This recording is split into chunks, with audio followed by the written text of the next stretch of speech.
Right, big breaking news చూద్దాం. ఇరాన్లోని Fordow, Natanz మరియు ఇస్ఫహాన్లోని అణుస్థావరాలపై America విజయవంతంగా దాడి చేసిందని అధ్యక్షుడు డొనాల్డ్ ట్రంప్ ప్రకటించారు. ఫోర్డోపై 6 B-2 స్టెల్త్ బాంబర్లు బంకర్ బంకింగ్ GBU-57 బాంబులను జారవిడిచగా 30 టోమాహాక్ క్షిపణులు నటాంజ్ మరియు ఇస్ఫహాన్లను లక్ష్యంగా చేసుకున్నాయి. అధ్యక్షుడు ట్రంప్ దీన్ని చారిత్రక క్షణమని పిలుస్తారు. ఇరాన్ను సంఘర్షణను ముగించాలని కోరారు. ఇరాన్ US మిలిటరీ న్యూక్లియర్ సైట్లు US B-2 బాంబర్లు ఫోర్డోపై 30,000 పౌండ్ల GBU-57 మ్యాసివ్ ఆర్డినెన్స్ పెనిట్రేటర్ బాంబులతో దాడి చేశాయి. ఇందులో 6 బాంబర్లు పాల్గొన్నాయి. నటాంజ్ మరియు ఇస్ఫహాన్ అణ్వాయుధ స్థావరాలపై 30 టోమాహాక్ క్షిపణులు దాడి చేశాయి.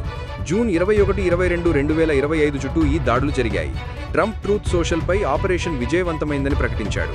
అన్ని విమానాలు ఇరానియన్ గగనతలం నుండి సురక్షితంగా నిష్క్రమించాయని గమనించాడు. ఫోర్డోను పూర్తిగా నాశనం చేయగల GBU-57 సామర్థ్యం గురించి కొంతమంది నిపుణులు సందేహాన్ని వ్యక్తం చేస్తున్నారు. ఎందుకంటే దాని లోతు భూగర్భంలో 90 మీటర్ల వరకు ఉండడం కారణంగా. కానీ US గణనీయమైన నష్టాన్ని